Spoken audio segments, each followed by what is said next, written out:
اور وہ اتنی صلاحیت رکھتا ہو کہ اپنی ضرورت کا مسئلہ بغیر کسی مدد کے کتاب سے نکال سکے، ضرورت کے مسائل معلوم بھی ہوں اور نکال بھی سکے. اس طرح کی ڈیفینیشن ہے. اس میں کہیں یہ نہیں کہ وہ حافظ قرآن ہو یا کوئی زینت القراء ہو، بہت بہترین قاری ہو. اچھا حضور ایک بات یہ بتائیں، اتنی مساجد کیوں بنا رہے ہیں؟ ویسے ہی لوگ نماز پڑھ نہیں رہے، جو مساجد ہیں ان میں نمازی نہیں ہیں. اور آپ دعوت اسلامی والے دیکھیں، گلی گلی محلہ محلہ آپ کے ٹارگٹس ہوتے ہیں کہ اتنی مسجدیں بنانی ہیں فلاں کے اہل بیت کے نام پر، تو صحابہ کے نام پر. تو اتنی مسجدیں کیوں بنا رہے ہیں؟ ان پیسوں سے کچھ اور کر لیں. پھر تو آپ کہیں گے یہ حج پر اربوں خربوں روپے کیوں خرچ کرتے ہیں، کچھ اور کر لیا کریں. فلاں کام کیوں کرتے ہیں، اس پر اور کر لیا کریں. آپ میں کہوں گا اتنا مہنگا موبائل کیوں لیتے ہیں، سستا لے لیں اور باقی رقم کسی اور کام میں صرف کریں، کسی غریب کو دے دیں.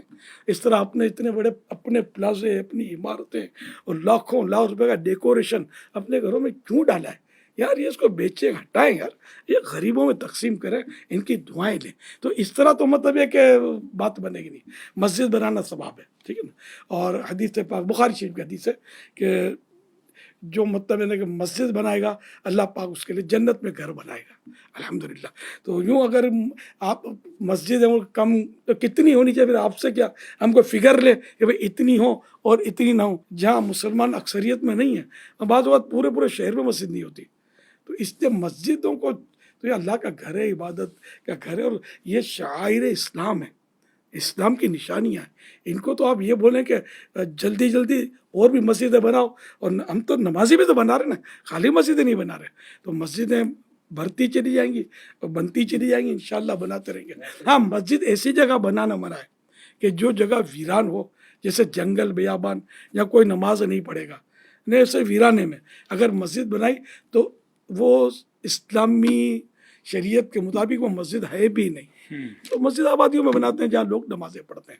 تو اس عبد میں الحبیب تو بھائی، کار ثواب ہے. یہ تو میں نے کبھی نہیں سنا کہ کلینک کم کھولیں، فلاں چیز کم کھولیں، مریض یہ آتے ہیں چیزیں نا کم حضرت. کھولیں. نہیں، کئی کلینک خالی پڑے ہوئے ہیں، کئی کلینک خالی پڑے ہوئے ہیں، پوری ڈاکٹر پوری بیٹھے ہوئے ہیں. مارکیٹیں ٹھپ ہو جاتی ہیں. مارکیٹ آئے دن مال بن رہے ہیں، پلازا بن رہے ہیں. آج تک تو میں نے نہیں سنا کہ جناب یہ نال ہے، بلڈنگیں بن کے بک نہیں رہی ہیں. چلو کبھی وہ نہیں. تو اپنا مال ہے نا، لوگوں کا چندہ ہوتا ہے نا مسجد میں. کس کا؟ لوگوں کا چندہ ہوتا تو ہے. لوگوں کے چندے سے جو مسجد بن رہی ہے وہ لوگوں کے لیے بن رہی ہے، یا بنانے والا خود اپنی فیملی کو لے کر نمازیں پڑھ رہا ہے؟ یہ تو سب کے لیے بن سب کے لیے بل بن رہی جبر ہے تو نا. نہیں لیا یار ہاں. چندہ، لوگ خوشی سے دے ہی رہے ہیں نا. اور مطلب ثواب کے یہ لیے کہ دے رہے ہیں. مجھے تو پتہ نہیں کیا بنتا غلط مسجد فہمی. اوور فلو ہو جائے پھر کوئی مسجد بنائے تو سمجھ آتا ہے. وہ کہتے ہیں ہمارے محلے میں پہلے ایک مسجد تھی، 2 صفحے، اس میں نمازی نہیں ہوتے، تھوڑے 1-2-4 گلیاں چھوڑ کے دوسری بنا دی. دعوت اسلامی صرف مسجد بناتی ہے یا مسجد آباد کرنے کے کام بھی کرتی ہے؟ یہ بات بتائیں نا. آپ بتائیں نا. مسجد آباد کرنے کے بھی کام کرتے ہیں. یعنی ہمارے 2 نعرے ہیں، مسجد بناؤ تحریک بھی جاری رہے گی اور مسجد بھرو تحریک بھی جاری رہے گی. اور پھر کیا یہ مساجدیں اللہ کرے کہ نمازوں میں بھریں، لیکن کیا یہ پوری سال میں کبھی مسجدیں بھرتی نہیں ہیں؟ ایسا تو نہیں ہے.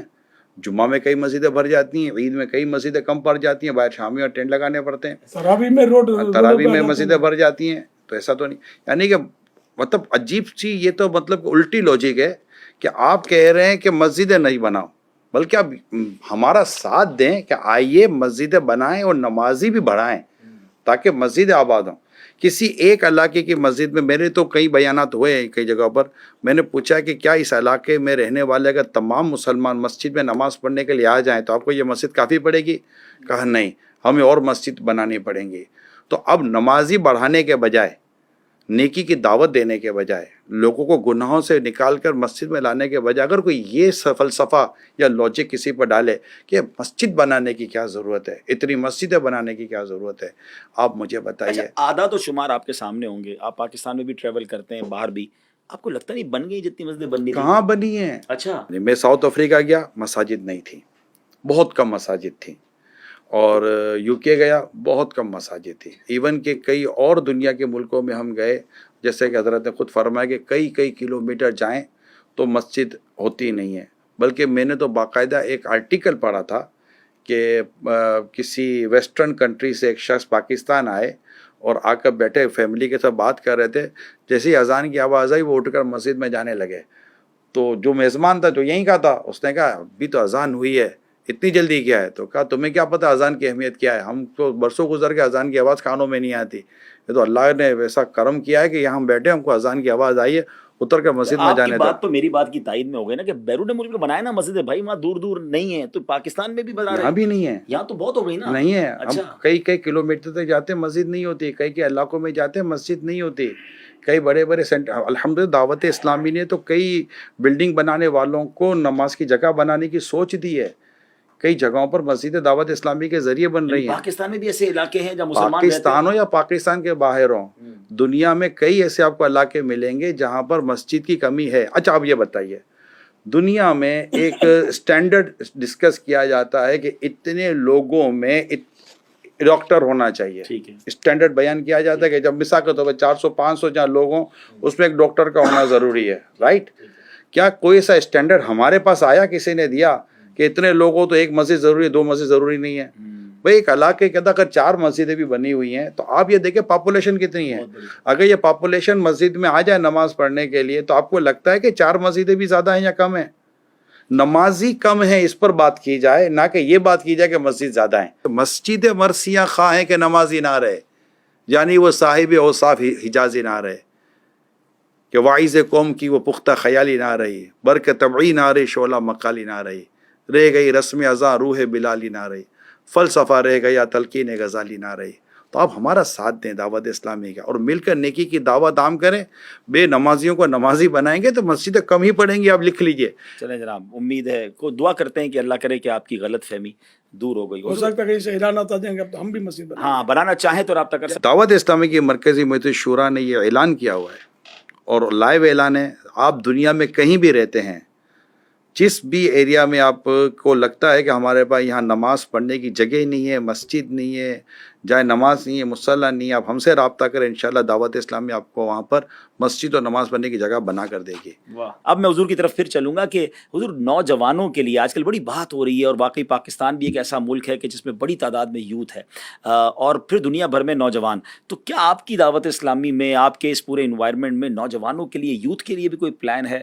الحمدللہ ہمارے پاس بھی یوتھ ہی کی کثرت ہے. ماشاءاللہ. نہیں وہ تو میں تو یہ عرض کروں گا, جب دعوت اسلامی لے کر چلے تھے تو آپ کا شمار یوتھ میں ہی ہو رہا تھا. میں بھی کوئی یوتھ تھا آج سے 42 سال پہلے تقریباً. میں یوتھ ہی کہا جائے گا. میری عمر 30-31 سال کی ہوگی جب آپ دعوت اسلامی کا کام لے کر جاتے ہیں, اور اس سے پہلے بھی میرا خیال ہے آپ کی یہ مصروفیت تھی. میں تو شروع سے ہی سب ایک طرح سے مذہبی ماحول میں ہی پلا بڑا ہوں الحمدللہ. تو میرے پاس بھی ارد گرد نوجوان ہی تھے, اور ماشاءاللہ آپ بھی اس وقت تقریباً نوجوان ہیں. بزرگ کم ہیں, یا وہ بزرگ ملیں گے جو پہلے جوان تھے اب ہو گئے, جیسے میں بوڑھا ہو گیا, جوانی سے چلا تھا. تو اس میں یوتھ کے لیے تو پروگرام ہی پروگرام ہے. یہ سارا کام یوتھ ہی کر رہے ہیں 99%. دیکھیں عبدالحبیب بھائی, آپ نے جو ابھی بات کی نا, تو میرا خیال ہے شاید اگر ناظرین اور آپ اگر وہ پروگرام دیکھ لیں, 2 سپٹمبر یوم دعوت اسلامی پر ایک پروگرام ریکارڈ ہوا تھا. امیل سننے کے ساتھ آپ کے پرانے اسلامی بھائی بھی موجود تھے. اس میں آپ کو یاد توفیق انجینئر ہمارے ساتھ بیٹھے ہوئے تھے. اچھا, توفیق انجینئر یہ ہمارے بہت پرانے اسلامی بھائی. امیل سنت کا جب دعوت اسلامی نہیں بنی تھی تب امیل سنت اپنا کام کرتے تھے, تو اس وقت بھی یہ آپ کے پاس ہوتے تھے. تو میں نے جب ان کی بات سنی تو امیر سنت کے گرد توفیق بھائی سمیت جو 4-5 قریب کے جو نوجوان تھے, یہ شاید سبھی انجینئر تھے. 3 سے 4 تو وہ تھے جن کے نام کے ساتھ انجینئر لگتا ہی تھا. ٹھیک ہے, میں نے وہ ان سے تو اب میں اس وقت یہ سوچتا تھا کہ انجینئر تھے, امیل سنت ایک دین و مذہب کی بات کرنے والے. تو میں نے ان کو ہی پوچھا تھا کہ آپ کیسے ان کے قریب بیٹھ جاتے تھے. آپ کو یاد ہوگا توفیق بھائی نے اس وقت پروگرام میں کہا تھا کہ مجھے ایک کی ماں نے میری ماں کو کہا تھا کہ میرا بیٹا یہ الیاس قادری کے پاس چلا گیا, اس کو بچا دو. سے کہا کیا بچا, میرا بیٹا بھی وہیں جا رہا, تو جانے دے, تو مسئلہ کوئی نہیں ہے. تو اس وقت بھی جب دعوت اسلامی نہیں تھی تو یہ قریب نوجوان, اور وہ بھی انجینئرنگ کرنے والے اور کوالیفیکیشن یعنی کہ ورلڈلی کوالیفیکیشن سے ریلیٹڈ کوالیفائڈ لوگ تھے. تو اور آج بھی مدرسۃ المدینہ جو دنیا بھر میں چلتے ہیں, ہفتہ وار اجتماع جو دنیا بھر میں ہوتے ہیں, اعتکاف جو دنیا بھر میں ہوتے ہیں. اچھا, اسی طرح اسلامی بہنوں کے اجتماعات, اسلامی بہنوں کے جو مدرسۃ المدینہ بالغہ جو دنیا بھر میں ہوتے ہیں. اس طرح اور دعوت اسلامی کی جو مدنی قافلوں کی جو 5-7 لاکھ اسلامی بھائی جو مدنی قافلوں میں سالانہ سفر کر رہے ہوتے ہیں, اسلامی بھائیوں کی بات کر رہا ہوں, سفر کر رہے ہوتے ہیں. ان سب کی اگر آپ تعداد لیں تو اس پہ اگر آپ دیکھیں گے تو آپ کو مور دین 92% آپ کو اس میں نوجوان ملیں گے. تو یہ نہیں کہہ سکتے کہ دعوت اسلام کے تو نوجوان نہیں ہے. اسکولز کالجز میں بھی کام کرتی دعوت اسلامی؟ بالکل کرتی ہے. شعبہ تعلیم کا بہت بڑا ہمارے کالج یونیورسٹیز کے اندر اجتماعات ہو رہے ہیں. اسکولوں میں جا کر جو ٹین ایجر ہیں ان میں دعوت اسلامی کام کر سارے رہی ہے. یوتھ میں ہی ہو گئے. سب یوتھ ہی یوتھ ہے. دعوت اسلامی کے لیے تو مشہور یہی ہے کہ نوجوانوں کی تحریک ہے. یعنی آپ سوشل میڈیا کو بھی دیکھیں نا, سوشل میڈیا پر جو ٹوٹل جو دعوت اسلامی کی جو سوشل میڈیا پلیٹ فارم ہیں, جو اس پر آپ مور دین 5 کروڑ سے زیادہ کو آپ سبسکرائب دیکھتے ہیں. اللہ تو یہ جو سبسکرائب ہوئے ہیں, جو فالوورس ہیں, جو فین فالوئنگ ہے, تو یہ نوجوان نہیں ہے تو پھر ہیں کون؟ یہ تو مجھے آپ بتا دیں. یہ واقعی غلط فہمیاں ہیں. بڑی زبردست. دیکھیں ناظرین, یہ بڑی لاجیکلی بات سامنے آ گئی. باقی فیکٹس اینڈ فگرز تو چلیں آپ کہیں گے کہ آپ کہہ رہے ہیں نا کہ آپ کے لاکھوں لوگ قافلے میں جاتے ہیں, آپ کہہ رہے ہیں آپ کے ہزاروں لاکھوں لوگ اجتماع میں آتے ہیں, وہ چلے کچھ نہ کچھ چینل پہ نظر آتے ہیں, مگر سوشل میڈیا کو تو آپ خود بھی کاؤنٹ کر سکتے ہیں نا جی. ابھی جائیے دعوت اسلامی کے فیس بک کے پیج پر, ذرا آپ یوٹیوب کے پیجز پر دعوت اسلامی کے جتنے سوشل میڈیا کے پلیٹ فارمز ہیں آل ٹوگیدر ملائیں تو بتایا جاتا ہے 55 ملین 5.5 کروڑ فالوورز اور سبسکرائبرز ہیں. تو اٹ مینز یہ تو فگرز آپ اپنی فنگر ٹپس پہ چیک کر سکتے ہیں. اور بڑی لاجیکلی بات, اس پہ بوڑھے لوگ تو نہیں ہوتے نارملی, اس میں تو ینگسٹر ہی ہوتے ہیں. حضرت اب ایک واقعہ سوشل میڈیا پہ مجھے کسی نے بھیجا ہے, اور وہ یہ کہتے ہیں کہ آپ لوگوں کی وجہ سے میں اپنے دوست کے سامنے بے عزت ہو گیا. میں اپنے دوست کے ساتھ آپ کے نگران صاحب کی ایک محفل میں گیا, اور وہ نگران صاحب بڑی قناعت اور صبر اور شکر پر انہوں نے بیان کیا, اور جس حال میں بھی رہو اور اللہ کا شکر ادا کرو. بیان ختم ہوا تو ہم نے دیکھا کہ وہ نگران صاحب تو اے سی والی گاڑی میں آئے تھے, اے سی والی گاڑی میں واپس چلے گئے. تو جناب خود صبر و شکر کا اور قناعت کا درس دے کر گئے, خود اے سی والی گاڑی میں گئے. میرے دوست نے میرا مذاق اڑایا, کدھر لے کر آیا مولوی کو, دیکھ مولوی کے تو اپنے خرچے بہت زیادہ ہیں, تو کون سی صبر و شکر اور قناعت کی بات ہو رہی ہے. اب وہ کہتا ہے میں تو بے عزت ہو گیا اپنے دوست کے سامنے. اگر ایک واقعہ ایسا ہوا بھی ہے تو اس میں آپ ناراض نہ ہو, بالفرض ہوا ہے تو. اور مجھے یہ بھی آپ بتا دیں کہ اسی گاڑی میں بیٹھنے سے کیا اسلام نے منع کیا ہے؟ صبر کی پھر بات نہ کریں. مدینے جانا ہے نا انشاءاللہ. تو مسجد نبوی میں نماز کیسے پڑھو گے؟ سینٹرل اے سی لگا ہوا ہے نا, صحیح کیسے کرو گے؟ ٹھنڈا ٹھنڈا ماحول ہے, ہر مسجد آپ کو وہاں ایئر کنڈیشن تقریباً ملے گی. تو یار یہ کوئی بات تھوڑی, اے سی کو گناہ تھوڑی ہے. اب جس مسجد میں اے سی لگا ہوا ہے تو اس میں صبر و قناعت کی بات کی جائے کہ نہیں کی جائے, کہ سب کو دھوپ میں نکال کر پھر صبر و قناعت کی بات کی جائے؟ تو یار وہ تو اسی کو تو کہتے ہیں اعتراض برا اعتراض. تو قناعت کی تعریف کیا بنے گی؟ قناعت ہے کہ اللہ پاک نے جتنا دیا بس اس پر راضی رہے. اللہ پاک نے جتنا دیا اس پر حاضر ہے. اب اللہ پاک نے اگر اسے اے سی اور سہولت والی زندگی اگر اللہ پاک نے عطا فرمائی ہے تو اس پر شکر ادا کرے, اس پر راضی رہے نا. جی جی جی. تو یہ میرے کہیں ہے کہ قناعت والا بغیر اے سی کے سوئے گا؟ بغیر اے سی کے ہوائی جہاز میں مدینے جائے گا؟ دیکھیں وہ آپ دیکھیں عام مثال مکے مدینے کی دے رہے, وہاں تو ضرورت ہے. دنیا میں کہیں بھی جاؤ ہوائی جہاز اچھا ہوائی جہاز تو کار, ہر کار ایئر کنڈیشن نہیں وہ ہوتی, مبلک تو ہر ہوائی جہاز ایئر کنڈیشن ہوتا ہے. اے سی والی گاڑی میں آیا اور اے سی والی گاڑی میں گیا, اور وہ نہیں تو اس کا مطلب یہ ہے کہ عرب دنیا میں اور دنیا بھر کے اتنے ممالک میں جہاں کہ ایک چھوٹی سی کیبن جو ہے اس میں بھی اے سی لگا ہوا ہے. عرب دنیا کی مثال, میں پاکستان کا واقعہ بیان کر رہا مسلمانوں ہوں. کی بات تو کریں گے. اس میں یہ سوچنا ہے کہ یار ماشاءاللہ دیکھو اللہ نے اتنا نوازا ہے, اے سی والی گاڑی ہے, اتنا اللہ نے اس کو مال دیا ہے, اتنی اللہ نے اس کو آسائش والی زندگی دی ہے, مگر یار قربان جاؤں دین کا کام کر رہے ہیں, واعظ و نصیحت کر رہے ہیں. تو مولوی صبر و قناعت کو پھر بھی بھولا نہیں ہے, صبر و قناعت اور یہ کو بھولا بے نہیں. صبری بھی نہیں ہے. ایئر کنڈیشن مریض ایئر کنڈیشن کمروں میں تو ہوتے ہیں یار, کہتے بیچارے بے قرار. مولوی صاحب کے پیسے کیسے آ گئے؟ گاڑی چندے کے پیسوں سے گاڑیاں لیتے ہیں, کیا تو کرتے ہیں؟ مولوی صاحب کے اپنے کام نہیں کرتے, وہ مولوی صاحب کے پیسوں سے کیا گاڑی نہیں آ سکتی؟ اچھا, اور اگر آ گئی تو کیا حرج ہے؟ اگر کسی نے اگر تحفے میں بھی دی ہے تو کیا آپ کو دنیا مطلب کہ پلاٹ کے پلاٹ تحفے میں دیتی ہے؟ ایک مذہبی آدمی عبدالحبیب بھائی, ایک مذہبی آدمی عاشق رسول اگر خوشحال ہے تو تکلیف کی چیز کی ہے. مسئلہ یہ ہے کہ جو یہ چیز ہو رہی ہے یہ کیا چیز غلط ہے؟ اور کیا اس نے یہ کہا ہے کہ میں اے سی میں نہیں سوتا ہوں, میں اے سی والی گاڑی میں نہیں بیٹھتا ہوں, دیکھیں میں صبر کر رہا ہوں؟ اس نے کوئی ایسا دعویٰ کیا ہے؟ اس نے کوئی ایسا دعویٰ نہیں کیا. اور کوئی گاڑی آتی ہے, ضروری نہیں کہ اسی کی اپنی بھی گاڑی ہو سکتا ہے کوئی ایسا اہل محبت ہو جو اس کو گاڑی میں لے کر چلا گیا ہو. تو میرے کو تو یہ حیرت ہو رہی ہے کہ یہ سوال ہم سے وہ شخص کر رہے ہیں جو دنیا کے ایسے ملکوں میں جاتے ہیں جہاں پر ایک عام آدمی بھی بغیر گاڑی کے نہیں رہتا. پھر ایسے واقعات کتنے, ہاں یہ بات ہے, ایسے لوگ کتنے, ٹھیک ہے. اچھا جن کی مطلب کہ سہولت دے کر تکلیف ہوئی ہے, تو جو بیچارے تکلیف میں ان کی تکلیف دور کرنے کی کتنی کوشش کی گئی ہے, اس سے ہمدردی اس سے ہمدردی کس نے کی؟ اور یہ بہت سارے ہیں, خود جس مسجد میں کئی لوگ نماز پڑھتے ہیں اس مسجد کے امام صاحب کے پاس گھر پورا نہیں ہے, اس کے بیچارے کے پاس سائیکل تک نہیں ہے کئی امام کے پاس. تو یہ بھی تو ایک پہلو ہے یا نہیں ہے مذہبی طبقے کا.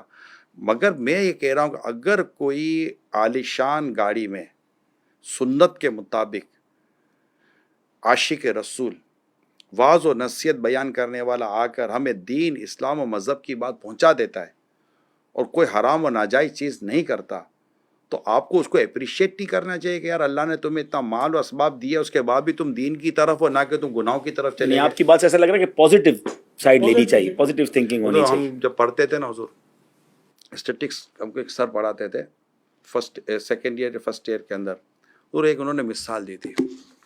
مثال انہوں نے بڑی عجیب دی تھی کہ ایک شخص سڑک پہ جا رہا ہے, اس کے سامنے سے تیز رفتار گاڑی گزرتی ہے, خوبصورت گاڑی. وہ تھوڑا ہلتا ہے, گاڑی کو دیکھ کر کہتا ہے دھوپ میں چل رہا ہوں, میری جگہ دھوپ میں چلے تو پتہ چلے کہ دھوپ میں چلنا کس کو بولتے ہیں. پھر تھوڑی دیر کے بعد وہی گاڑی کسی اور آدمی کے آگے سے گزرتی ہے, وہ بھی گاڑی کو دیکھتا ہے, مسکراتا ہے, کہتا ہے ایک دن میں بھی گاڑی میں بیٹھ کے جاؤں گا. دونوں میں تو پازیٹیو کون ہے؟ اچھا سوچے نا, گلاس آدھا بھرا ہوا ہے یہ دیکھے گا کہ آدھا خالی ہے یہ دیکھے گا. پازیٹیو مینٹیلیٹی, پازیٹیو تھنکنگ کی طرف جائیں. اور جیسے ہم بہت پیاری بات امیر سنت فرماتے ہیں کہ اب یہ تو چلو شکر ہی ایسی ویسی کی بات کر کے بول رہے ہیں, ورنہ یہاں تو اگر وہ کچھ مرغی بھی کھا لیتا تو بولتے دیکھو مولوی مرغی کھا رہا ہے. پہلے کہتے تھے اب مرغی سستی ہے, اچھا مرغی سستی ہے, اب مٹن مہنگا ہے. اب مٹن مہنگا ہے. تو اب کیا مطلب کہ جو داڑھی مولانا حلوہ کھاتا ہے. ہاں, حالانکہ ماشاء اللہ نے کتنی بات پیاری کی کہ اگر مولانا حلوہ کھاتا ہے تو جائز ہی کھاتا ہے نا. تو مجھے کسی دوست نے بتایا تھا کہ کسی نے کہا کہ مولانا حلوہ کھاتے ہیں, تو ہمارے علاقے میں مشہور دکان ہے ایک حلوے کی, اس حلوے کی دکان والے کے جو مالک ہے اس کے نام کے سب لفظ حلوائی لگتا ہے. تو اس نے بولا کہ چلو وہ فلاں حلوائی کی دکان پہ چلتے ہیں. اب وہاں آپ دیکھ کے مجھے بتائیں, یہاں دیکھتے ہیں کہ کتنے مطلب مولانا حلوہ کھا رہے ہیں اور کتنے غیر مولانا حلوہ کھا رہے ہیں. یہ تو واقعی غیر مولانا ہی زیادہ ہوتے ہیں حلوہ کھانے والے نا. ہم سب کچھ کھاوے, ہمارا کھاوے اندھا ہوئے, وہ محاورہ ہے نا لوگوں کا. لیکن مولانا بیچارہ خالی ہوا کھائے, حلوہ آپ کھاؤ. واقعی یہ بات تو سمجھنے والی ہے. بڑی زبردست مٹھائیوں کی دکانیں ہیں اور بڑی بیکریاں ارے چل میں رہی ہوتی ہیں, تو وہاں لائن میں دیکھیں مجھے اس پر آپ بولنے کا موقع دیں. آپ اتنی دیر سے بول ہی تو رہے ہیں. کہاں بول رہے ہیں حضور, ہم ابھی تو بولے کچھ نہیں ہے. یہ تو اتنا بول رہے ہوتے تبھی تو آپ ہمیں لے کر بیٹھے ہیں. جی فرمائیے. ٹھیک ہے, یہ مجھے بتائیے کہ گھر میں ایک ٹیوٹر رکھا جاتا ہے بچے کو اسکول پڑھانے کے لیے, اس کو جنرلی طور پر کتنی فیس دی جاتی ہے؟ اب تو بہت فیس دیتے ہیں اندازہ دیکھیں, اگر 1-2 گھنٹے کے لیے آتا ہے تو 10,000 سے لے کے 30,000 تک لوگ دے رہے ہیں. اچھا, اسی گھر میں اسی بچے کو قرآن پڑھانے کے لیے ایک مولانا آتا ہے, اس کو کتنی فیس دی جاتی ہے؟ 2-3 ہزار مشکل سے ملتے ہوں گے. یہ فرق ہم اپنی نسل کے اندر کیوں اتار رہے ہیں کہ دین کا یہ مولانا سستا مل جاتا ہے نا, وہ بڑی مشکل سے ملتے ہیں. ٹیچر بڑی مہنگی تعلیم حاصل کی ہے اس نے. ٹیچر کہتا ہے کہ میری تنخواہ بڑھائیے, تو سر پلیز نہیں بڑھا دیجیے ورنہ میں نہیں آؤں گا, تو 5-10 ہزار روپے تو اس کی بڑھا دی جاتی ہے. مولانا کہہ دے کہ ذرا وہ 2-2.5 ہزار میں پورا نہیں ہو رہا, آپ کو پتہ ہے مہنگائی ہو گئی, اگر کچھ بڑھا دیں تو گھر میں جواب کیا آتا ہے, حضرت آپ کو کیا ضرورت ہے. اللہ تو والے مطلب مولانا کا بچہ بیمار ہو تو ہوا کھا کے صحیح ہو جائے گا, بھوک لگے گی تو مٹی کھا کے بھوک ختم ہو جائے گی. تو ایسا تو نہیں ہے نا. ہم نے جو ایز اے مسلم, میں پوری تمام مسلم کمیونٹی کو میں ایڈریس کر رہا ہوں, ایز اے مسلم جو ہم نے یہ تقسیم کی ہوئی ہے, اور ہم خود اپنے بچوں کو بتا رہے ہیں کہ دنیا کی اہمیت یہ ہے, دین کے تعلق سے ہماری سوچ یہ ہے کہ ہمیں اس کو بدلنا نہیں چاہیے. سوچئے گا ذرا. جی ناظرین, آپ نے دیکھا غلط فہمیاں سلسلہ. میں دعا کرتا ہوں اللہ سے کہ آپ کی غلط فہمیاں دور ہوئی ہوں, لیکن یہ سلسلہ ختم نہیں ہوا ہے. آپ کے ذہنوں میں اگر مزید سوالات ہیں, ہمارے پاس بھی کچھ سوالات ہیں, حضرت سے انشاءاللہ پھر کسی نشست میں بیٹھیں گے, انشاءاللہ ان سے سوالات ہوں گے, اور آپ بھی اس پروگرام کے کمنٹ سیکشن میں جا کر اپنے سوالات بھیج سکتے ہیں. اگلے پروگرام میں پھر آپ سے ملاقات ہوگی.